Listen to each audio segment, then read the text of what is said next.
আব্দুল বাসিত ইবনে আব্দুস সামাদ বিশ্ববিজয়ী একজন কারি। ওনার কেরাত শুনে ইন্ডিয়ার প্রধানমন্ত্রী ইন্দিরা গান্ধী একবার কাঁদতে কাঁদতে বেহুশ হয়ে যাওয়ার উপক্রম হয়েছে। সুবহানাল্লাহ পড়েন। আবার আব্দুল বাসিত ইবনে আব্দুস সামাদ মিশরের এই কারি সোভিয়েত ইউনিয়নে গিয়েছিল, মানে বর্তমান রাশিয়াতে। মিশরের প্রেসিডেন্ট জামাল আব্দুল নাসর ওনাকে নিয়ে গিয়েছিল। তো ওই দেশের সব নেতারা কমিউনিস্ট। তারা রাত্রিবেলায় বেলি ডান্স হবে আর মদ খাবে। কি ডান্স আর কি খাবে? মদ। আমরা মদ খাই না, আমরা খাই মধু। সুবহানাল্লাহ কোন? সাইবেরিয়ার এলাকা, স্ক্যান্ডিনেভিয়ান কান্ট্রি গুলোতে, নরওয়েতে লোকেরা রাতের বেলা মদ খায়, কারণ শরীর ঠান্ডা হয়ে যায়। ওখানে তুষারপাত হয়, মদ না খেলে ওদের শরীর গরম হয় না। আল্লাহ বলে, ও মুসলমানেরা, তোদের মদ খাওয়ার দরকার নাই, মদ হারাম করলাম আর মধু হালাল করলাম। আপনি মধু খান, আপনার দেহটারে গরম করে দিবে কে? দেহের মধ্যে উষ্ণ একটা ভাব এনে দিবে কে? আব্দুল বাসিত জামাল আব্দুল নাসের মিশরের প্রেসিডেন্টের সাথে যখন ভিজিটে গেল রাশিয়াতে, রাশিয়ার প্রেসিডেন্ট বলল, আপনার সব মন্ত্রীগুলোরে চিনলাম, এটা আবার কোন মন্ত্রী? আব্দুল বাসিতের দিকে তাকিয়ে বলতেছে, কারণ সবাই ব্লেজার পরা, টাই পরা, এটা দেখি জুব্বা পরা, ধর্মমন্ত্রী নাকি? জামাল আব্দুল নাসের বলতেছে, উনি মন্ত্রী টন্ত্রী না, is the reciter of holy Quran, উনি কোরআনের আবৃত্তিকারক। জামাল আব্দুল নাসের বলে, এটা আবার কি আবৃত্তিকারক? কারণ ওনাদের তো এই সিস্টেম নাই, কোরআন নাই, তেলাওয়াত নাই। তো জামাল আব্দুল নাসেরের কথায় রাশিয়ার প্রেসিডেন্ট অবাক হয়ে বলল, এটা কেমন আবৃত্তিকারক? জামাল আব্দুল নাসের বলল, উনি আমাদের বিভিন্ন প্রোগ্রামে এই কোরআন থেকে আবৃত্তি করে শোনায়। তো রাশিয়ার প্রেসিডেন্ট বলে, আজকে রাতে বেলি ড্যান্স হবে না, বেলি ড্যান্সের বদলে আমরা আবৃত্তি শুনবো। তো রাতের বেলা আব্দুল বাসিত ইবনে আব্দুস সামাদ উনি ভাবলেন, এই কমিউনিস্টের কলিজায় যদি আমি কোরআন ঢুকাই দিতে পারি, এর চেয়ে বড় সৌভাগ্যের কিছু আমার না। তো উনি আল্লাহর কাছে দোয়া করলেন, আল্লাহ, আমি চেষ্টা করে যাই, তুমি কোরআনের মায়া, দয়া, ভালোবাসা এই কমিউনিস্টের হৃদয়ে ঢুকিয়ে দিও। আব্দুল বাসিত চোখ বন্ধ করে উনি তেলাওয়াত করতে শুরু করলেন, আর সবাই মদ খেতে শুরু করল। উনি যখন তেলাওয়াত করছেন, ওনার গলার সুরের ঝংকার দিয়ে যখন উনি তেলাওয়াতের ভিতরে ঢুকলেন, সবাই মদ রেখে দিয়ে পাগলের মতো ওনার দিকে তাকিয়ে রইলেন, আর কান দুইটাকে খরগোশের মতো খাড়া করে তেলাওয়াত শুনতে লাগলেন। পুরো তেলাওয়াতটা আব্দুল বাসিত ইবনে আব্দুস সামাদ চোখ বন্ধ করে করেছিলেন। উনি তেলাওয়াত শেষে চোখ খুললেন, খুলে দেখে কারো হাতে মদের গ্লাস নাই, সবার চোখে পানি।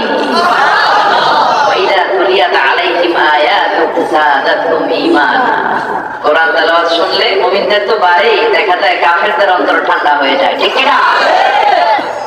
তো জামাল আব্দুল নাসের বলল, কেমন লেগেছে? সবাই তো অবাক, বলতেছে আমাদের কোনো ভাষা নাই। তো জামাল আব্দুল নাসের বলল, আপনারা কমিউনিস্ট, জীবনে কোরআন তেলাওয়াত শুনেন নাই, মদের গ্লাসই বা রাখলেন কেন আর কাঁদলেন কেন? সামনে সারির নেতারা বলে, আমাদের অন্তরে অনেক জ্বালা, অন্তরে অনেক যন্ত্রণা, এগুলোকে ভুলে থাকার জন্য আমরা রাতে বেলি ড্যান্স দেখি আর মদ খাই। কিন্তু এই আজকে আব্দুল বাসিত কি বলে যে এক সুরের ঝংকার তুললো, আমরা কিছুই বুঝি না এর অর্থ, এর মানে, কিন্তু শুনে শুনে আমাদের হৃদয়টা ঠান্ডা হয়ে গিয়েছে, আমাদের অন্তরের জ্বালা যন্ত্রণা দূর হয়ে গিয়েছে। আমরা যদি এরকম আবৃত্তিকারক পাইতাম আমাদের দেশে, আমরা মদ খাওয়া আর বেলি ড্যান্স রেখে দিয়ে এই তেলাওয়াত শুনতাম। ওই কোরআন আজও আসলে নাই, কিন্তু সেই কোরআনের আবৃত্তিকারক নাই, ছিল এখন, ঠিক কিনা?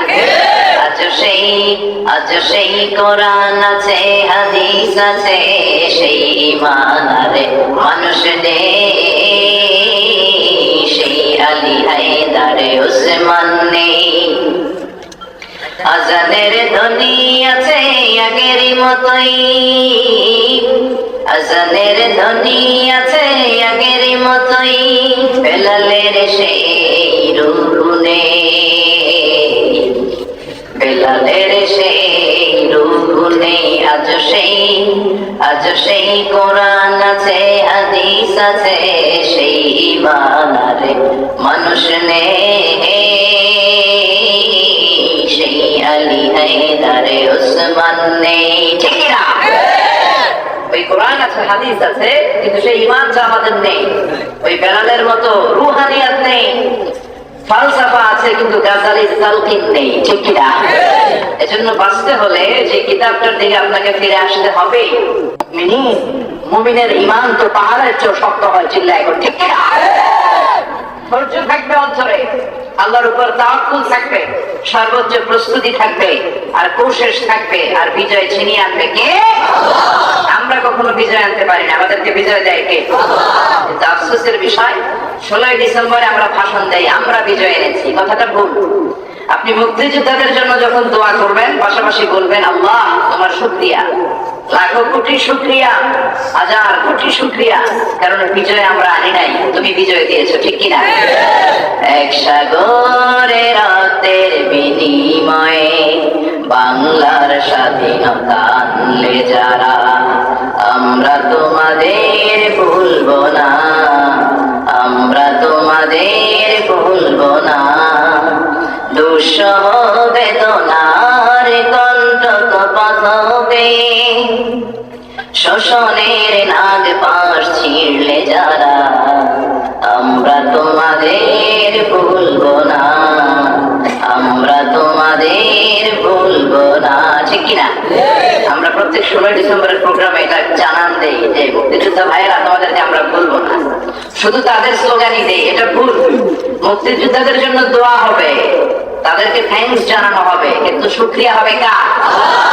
এক সাগরে রক্তের বিনিময়ে বাংলার স্বাধীনতা দিলেন যিনি, আল্লাহ তোমাকে ভুলবো না, আল্লাহ তোমাকে ভুলবো না, ঠিক না? এজন্য মুমিনের অন্তরে ইতিকাদ, বিশ্বাস হলো আমাদের কোন শক্তি, আমাদের সৈন্য সংখ্যা, আমাদের সামর্থ্য, আমাদের প্রস্তুতি আমাদেরকে বিজয় দিতে পারে না, বিজয় দেয় কে? ওমান নাসরু ইল্লা মিন ইনদিল্লাহিল আজিজিল হাকীম। নাসর, সাহায্য, বিজয়, এটা আমরা আনতে পারি না, বিজয় আনে কে? বিজয় দিয়ে আমাদেরকে ধন্য করেছে কে? 71 সালে পাক হানাদার বাহিনী যে মিলিটারি ফোর্স নিয়ে, ট্যাঙ্ক নিয়ে আর বন্দুক রাইফেল নিয়ে আমাদের উপর অ্যাটাক করেছিল, আসলে আমরা বাঙালিরা কি ওদের সাথে জয়লাভ করার কোনো ক্ষমতা ছিল? এই অলৌকিক ভাবে বিজয় আমাদেরকে দান করেছে কে? এজন্য 16 ডিসেম্বর আসলে শুধু মুক্তিযোদ্ধাদের গুণগান নয়, মুক্তিযোদ্ধাদেরকে থ্যাঙ্কস দিব, দোয়া করবো আর প্রশংসা করবো একজনের, তিনি কে? সে আল্লাহ বলছেন ইদা জাআ নাসরুল্লাহি ওয়াল ফাth ওয়া রাআইতান নাসা ইয়াদখুলুনা ফী দীনিল্লাহি আফওয়াজা ফাসাব্বিহ বিহামদি রাব্বিকা ওয়াস্তাগফিরহু ইন্নাহু কানা তাওয়াবা। আল্লাহু আকবার। নাসর মানে সাহায্য, নাসর মানে কি? এই সূরাটা মাদানী সূরা। কি সূরা? 10ম হিজরিতে হাজ্জাতুল ওয়াদা, বিশ্বনবী যে হজটা করেছেন, শেষ হজ বলতে বিশ্বনবী হজ জীবনে করেছেন একটা, আমরা করেছেন 4টা, হজ করছে কয়টা? এই হাজ্জাতুল ওয়াদা এর সময় আইয়ামুত তাশরীকের কোন একটা দিনে বিনা প্রান্তরে এই সূরাটাকে নাযিল করেছে কে? আল্লাহ। এই ছোট্ট সূরাটা আখিরু সূরাতিন নুজুলান কামিলান মিনাল কোরআন, কোরআনের সর্বশেষ নাযিল হওয়া পূর্ণাঙ্গ সূরা। কোরআনের সর্বপ্রথম নাযিল হওয়া পূর্ণাঙ্গ সূরা হচ্ছে সূরাতুল ফাতিহা, আর কোরআনের সর্বশেষ নাযিল হওয়া পূর্ণাঙ্গ সূরার নাম সূরাতুল আন-নাসর, একসাথে নাযিল হয়েছে। এই সূরাটা নাযিল হওয়ার পরে বিশ্বনবী বেশি দিন এই পৃথিবীতে থাকেন নাই, 80 দিন বেঁচে ছিলেন। কোন বর্ণনা এসেছে 90 দিন, কয় দিন? এই জন্য এই সূরাটার একটা নাম হচ্ছে সূরাতুত তাওদীহ, মানে বিদায়ের সূরা। বিশ্বনবী যে চলে যাবেন তার একটা আগাম সংবাদ এই সূরার ভেতরে আছে না নাই? এজন্য বিশ্বনবী বলতেন ওয়াকাদ নুঈতু ইলা নাফসি। এই সূরা নাযিল হওয়ার পরে 80 দিন বেঁচে ছিলেন। প্রতিদিন বিশ্বনবী বলতেন আমার মনে হয় আমি বাঁচব না। ফাবাকাত ফাতিমা রাদিয়াল্লাহু তাআলা আনহা। এই কথা শুনে বিশ্বনবীর কলিজার টুকরা নয়নের পুতলি সাইয়্যিদাতুনা ফাতেমা কান্না করা শুরু করলেন। বিশ্বনবী বললেন ও ফাতেমা, কেঁদো না, ইসবিরি ইয়া ফাতেমা, ধৈর্য ধারণ করো ফাতেমা, ফাইন্নাকি আউয়ালু আহলি বাইতিন বিহাকান বিহি, কারণ আমি এই দুনিয়া থেকে চলে যাওয়ার পরে সর্বপ্রথম আমার আহলে বাইতের মধ্য থেকে তুমি আমার সাথে দেখা করে ফেলবে। 6 মাস পরে বিশ্বনবী ইন্তেকালের শুধুমাত্র কেবলমাত্র 6 মাস পরে সাইয়্যিদাতুনা ফাতিমা রাদিয়াল্লাহু তাআলা আনহা পৃথিবী থেকে বিদায় নিয়েছেন, ঠিক কি না? এই সূরাটা বিশ্বনবীর চলে যাওয়ার একটা সংবাদ দেয়, কারণ এই সূরা আল্লাহ বলেছে ইদা জা নাসরুল্লাহি ওয়াল ফাতহ, ও নবী যখন সাহায্য আসবে, বিজয় আসবে, ওয়া আইতান নাস ইয়াদখুলুনা ফি দীনিল্লাহি আফওয়াজা, আর আপনি দেখবেন লোকজন দলে দলে কালিমা পড়ে মুসলমান হয়ে যায়। সবাই যদি কালিমা পড়ে মুসলমান হয়ে যায়, তার মানে বিশ্বনবীর মিশন কমপ্লিট। সুবহানাল্লাহ। এজন্য কোন জেল, জরিমানা, হুমকি ধমকি আর রক্তচক্ষুর ভয় দেখিয়ে ইসলামের অগ্রযাত্রার বিজয়কে ঠেকিয়ে রাখা সম্ভব না। জোরে ঠিক কিনা? ওয়ারাআইতান নাসা ইয়াদখুলুনা ফি দীনিল্লাহি আফওয়াজা। ও নবী, আমি আল্লাহর ঘোষণা, আমি আল্লাহর ওয়াদা, দলে দলে ঢলে ঢলে আপনি দেখবেন লোকজন কালিমা পড়ে মুসলমান হয়ে যায়। এবং বর্তমান বিশ্বে যারা প্রেডিক্ট করছে, ভবিষ্যৎবাণী করছে, তারাও বলছে যে এই ধর্মটা সর্বশেষ পর্যন্ত টিকে থাকবে, যার বিজয় হবে, যে ইসলামের যে মতবাদ এই মহাবিশ্বে সুপার পাওয়ার হিসেবে টিকে থাকবে, সেটার নাম হচ্ছে ইসলাম। স্যার স্যামুয়েল হ্যান্টিংটন একটা বই লিখে বিশ্ব কাঁপিয়েছে, দ্য ক্ল্যাশেস অফ সিভিলাইজেশন, সভ্যতার সংগ্রাম। ওখানে উনি বলেছেন অনেক সভ্যতা পৃথিবীতে এসেছে, অনেক ধর্ম পৃথিবীতে আছে, অনেক ধর্ম গ্রন্থের অবস্থান পৃথিবীতে রয়েছে, কিন্তু সর্বশেষ ফাইনাল খেলা খেলবে যে ধর্মটা, সেটার নাম হচ্ছে ইসলাম। ফাইনাল খেলা খেলবে কে? বিজয়ের ট্রফি নিয়ে উল্লাস করবে কে? এজন্য আল্লাহ বললেন ওয়ারাআইতান নাসা ইয়াদখুলুনা ফি দীনিল্লাহি আফওয়াজা। ও নবী, আপনি দেখবেন দলে দলে ঢলে ঢলে লোকজন কালিমা পড়ে মুসলমান হয়ে যায়। ইসলামের অগ্রযাত্রাকে কেউ ঠেকিয়ে রাখতে পারবে না। গোটা বিশ্বব্যাপী ইসলামের গণজোয়ার। কেউ যদি আপনারা সিএনএন এর নিউজ গুলো দেখেন, কেবল নিউজ নেটওয়ার্কের, বিবিসি, ব্রিটিশ ব্রডকাস্টিং কর্পোরেশন যদি আপনারা করেন, টাইমস ম্যাগাজিনের কিছু রিপোর্ট যদি আপনারা পড়েন, আল জাজিরার সবগুলো নিউজ যদি আপনার চোখে থাকে, আপনি সবগুলো ইকুয়েশনকে ড্র করলে, মিলালে বুঝবেন ইসলামের অগ্রযাত্রার সেই মহাধ্বনি শুনতে আর বেশি বাকি নাই। ইউরোপ আমেরিকাতে বানের মতো লোকজন কালিমা পড়ে মুসলমান হচ্ছে, হাজার হাজার। সেখানে স্ট্রিট দাওয়া হয়, রাস্তার মধ্যে দাওয়া দিয়ে দিয়ে লোকজন অন্যকে মুসলমান বানায় ফেলছে। কানাডাতে স্ট্রিট দেওয়া হয়, কানাডার টরন্টোতে রিভাইভিং দ্য ইসলামিক স্পিরিট নামে একটা কনফারেন্স হয়, হাজার হাজার অমুসলিম ছেলেরাও কনফারেন্সের টিকিট কিনে ওই কনফারেন্সে জয়েন করছে। সুবহানাল্লাহ। তাদের প্রশ্ন হচ্ছে হোয়াট ইজ দিস ইসলাম? কি ইসলাম? এজন্য ইসলামের এই গণজাগরণ কেউ ঠেকাতে পারবে? চিল্লায় বলেন, পৃথিবীর কোন শক্তি ঠেকাতে পারবে? After the Twin Tower attack, the number of Muslim community already has been doubled in United States of America. Twin tower অ্যাটাকের পরে আমেরিকায় আগে মুসলমান যা আসছিল এখন ডবল হয়ে গেছে। আপনাদের মনে হয় যে তালেবান, আল কায়েদা আর আইএস এর নাটক সাজিয়ে বুশ, ওবামা, তারপর ক্লিনটন আর ডোনাল্ড ট্রাম্প ইসলামকে মুছে ফেলছে? না, ইসলামের আওয়াজকে স্তব্ধ করে দেয়া যায় না, ইসলামের বাতিকে নিভিয়ে দেয়া যায় না, ইসলামের গোড়াকে কর্তন করা যায় না। ইসলামের স্বয়ং হেফাজত করছে আমার আল্লাহ। জিল্লায় বলেন ঠিক কিনা? আমেরিকাতে মুসলমানের সংখ্যা 3 মিলিয়ন ছাড়িয়েছে, 30 লাখেরও বেশি। ব্রিটিশ সোসাইটিতে ইসলামিক ফিনান্সের ব্যাপারে, ইসলামিক ফাইন্যান্স, ইসলামিক ইকোনমিক্স এর ব্যাপারে আমার প্রিয় উপস্থাপক ভাই কথা বলছিলেন। এই ইসলামিক ফিনান্স নিয়ে এত বেশি কিউরিওসিটি, নন মুসলিমরাও ইসলামিক ফিনান্সের ব্যাপারে তারা ডিগ্রি নিতে শুরু করেছে। তাদের মাথায় এখন সবচেয়ে বড় প্রশ্ন, হু ইজ দিস মুহাম্মদ, যার নাম গোটা বিশ্বে শোনা যায়। আমাদের কিছু বন্ধুরা ক্লিনলিনেস অ্যাওয়ারনেস ক্যাম্পেইন করেছে লন্ডনে। ময়লা জায়গার ময়লা পরিষ্কার করে, তো পরিষ্কার করার সময় কোনো কথা বলে না, মুখে একটা মাস্ক বেঁধে গেঞ্জি পরে থাকে, গেঞ্জির পিছনে লেখা মুহাম্মদ, MUHAMMAD। তো লন্ডনে সবার মনে কিউরিওসিটি, কিরে লন্ডন শহরে এত এত ময়লা ছিল, ময়লাগুলো নাই কেন? সবাই বললো কিছু যুবক ইয়াংস্টার তারা ময়লা পরিষ্কার করে। তারা ভাবলো ময়লা পরিষ্কার করে যুবক ছেলেরা, এত ভালো ছেলে কারা এরা? দেখার জন্য যে দেখে তারা মুখে এরকম মুখোশ পড়ে আছে, কথা বলে না, আর শুধু ময়লা পরিষ্কার করে। আর টি শার্টের পেছনে লেখা MUHAMMAD মানে মুহাম্মদ। দেখেন, কথা না বলেও দাওয়াতি কাজ করা যায়, কথা না বলেও আমার নবীর হাদিসগুলো, নবীর কথাগুলো খ্রিস্টানদের কানের ভেতরে ঢুকিয়ে দেওয়া যায়। এজন্য ওই ইসলামকে তুমি রুখবে কি করে? ওই ইসলামের আওয়াজকে তুমি বন্ধ করবে কি করে? তারা যে দেখে টি শার্টের পেছনে লেখা মুহাম্মদ, তাদের মাথায় কিউরিসিটি জাগে, কোশ্চেন জাগে, হু ইজ দিস মুহাম্মদ? কে মুহাম্মদ যার অনুসারীরা এত ভদ্র, এত পরিচ্ছন্ন? Then they search Muhammad in Google. Then they find a big biography of Muhammad. Then they cry. They become convinced. Some of them accept Islam. তারা বিশ্বনবীর নাম লিখে গুগলে সার্চ করে দেখি তো মোহাম্মদ এই লোকটা কে। ইন্টারনেটে অনলাইনে গুগল তাদেরকে বিশ্বনবীর বিশাল জীবনী এনে দেয়। তারা এই জীবনী পড়ে পড়ে অবাক হয়ে যায়, অনেকে চোখের পানি ছেড়ে কাঁদে। আর নসিব যাদের ভালো, তারা কালিমা পড়ে মুসলমান হয়। এজন্য এই ইসলামের অগ্রযাত্রা কেউ ঠেকায় রাখতে পারবে? Saudi Arabia, let's make a tour to KSA, kingdom of Saudi আরাবিয়াতে চলো আমরা একটা ভিজিট করে আসি।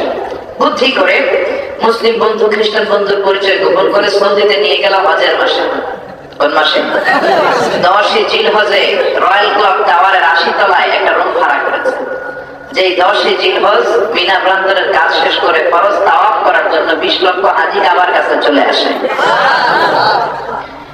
Mecca royal clock tower 120 floors, 120 তলা উঁচু। এটার 80 তলা ফ্লোরে সে একটা রুম ভাড়া করেছে। খ্রিস্টান বন্ধুকে নিয়ে লুকিয়ে লুকিয়ে ওই রুমের ভেতরে উঠেছে। এইটা দেখাবে যে 20 লক্ষ মুসলমানকে গোল গোল সমান্তরাল বৃত্তে দাঁড় করাতে মাত্র 10 মিনিট লাগে। কয় মিনিট? খ্রিস্টান বন্ধু তখনও নারাজ, মানতে যে না, এটা সম্ভব না। 10 তারিখ বিকেলে যখন মাগরিবের টাইম হলো, সে তার খ্রিস্টান বন্ধুকে বললো, let's go to very closer to the window, চলো তো একটু জানলার কাছে যাই। জানলা যখন তারা খুললো, খ্রিস্টান বন্ধুর নিচে 20 লক্ষ হাজী সাহেবদের দেখে তো অবাক। একটা সাদা কাপড়, একটা ইসার আর একটা রিদা, সবাই পড়ে লাব্বাইক আল্লাহুম্মা লাব্বাইক আল্লাহুম্মা লাব্বাইক। এই দৃশ্য দেখে খ্রিস্টান অবাক, কিরে এত মানুষ আসলো কোত্থেকে? মুসলিম বন্ধুগুলো খেলা তো এখনই না শুরু, বাকিটা তুমি দেখো। You time starts now. In the mean time আযান হচ্ছে। আল্লাহু আকবার আল্লাহু আকবার আল্লাহু আকবার আল্লাহু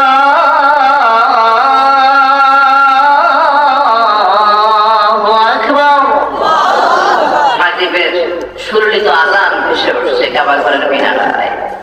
আযান হতে না হতে হাজিরা নড়ে চড়ে বসছে, নামাজের জন্য প্রস্তুত। বিভিন্ন দরজা দিয়ে ঢুকতে শুরু করেছে। লোকজনে প্যাকআপ, এরব শরীফের মাতাফ প্যাকআপ, চারদিকে ফাদা প্যাকআপ, শারিয়ার হিজরা, ইব্রাহিম খলিলি পর্যন্ত লোকে প্যাকআপ।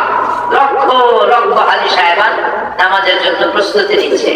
এই দৃশ্য দেখছে আর খ্রিস্টানের চোখ হচ্ছে ছানা বড়া।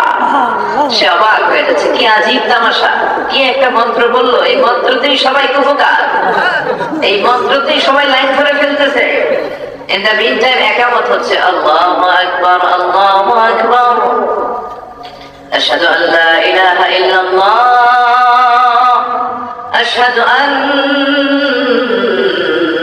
মুহাম্মাদার রাসূলুল্লাহ হাইয়া আলাস সালাতি হাইয়া আলাল ফালাহ قد قامت الصلاة قد قامت الصلاة الله أكبر الله أكبر لا إله إلا الله। একামত দেওয়ার পর সব লোকগুলো 20 লক্ষ মুসলিম সমান্তরাল বৃত্তে দাঁড়িয়ে গিয়েছে, সোলজারের মতো। সেনাবাহিনীর কসরত দেখেন নাই? 16 ডিসেম্বরে আমাদের স্টেডিয়ামে যেমনি কসরত দেখায়, শুধু একামতে দেরি। 20 লক্ষ হাজী সাহেবান মাগরিবের সালাতের জন্য গোল গোল হয়ে দাঁড়াতে আর দেরি হয় নাই। শেখ আব্দুর রহমান আস-সুদাইস এসে মাইক্রোফোন হাতে নিয়ে ঘোষণা দিলেন, ইসতাকিমু ওয়া'তাদিলু ইয়ারহামুকুমুল্লাহ সাব্বু সুফুফাকুম ফাইন্না তাসবিয়াতাস সুফুফি মিন তামামিস সালাহ। Please make the line straight and attach your legs and shoulders and perform the salah as if this is your last and final prayer.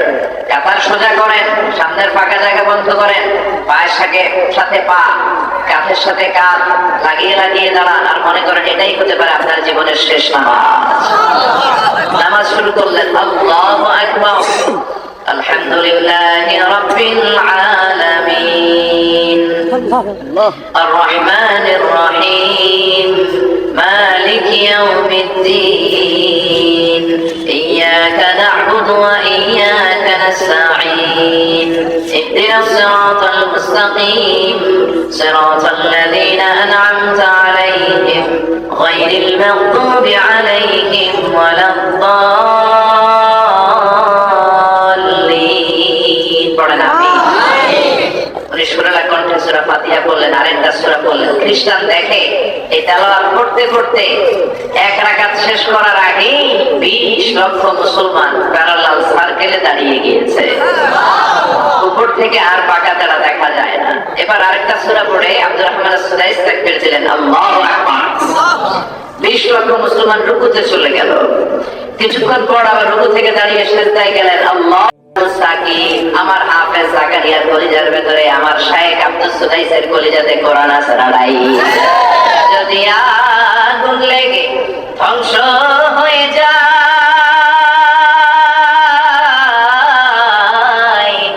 ধ্বংস হয়ে যায় যদি আগুন লেগে যায় পুড়ে যায় পৃথিবীর সকলের দোকান বিশ্ব থেকে হারাবে না পবিত্র কোরআন বিশ্ব থেকে হারাবে না পবিত্র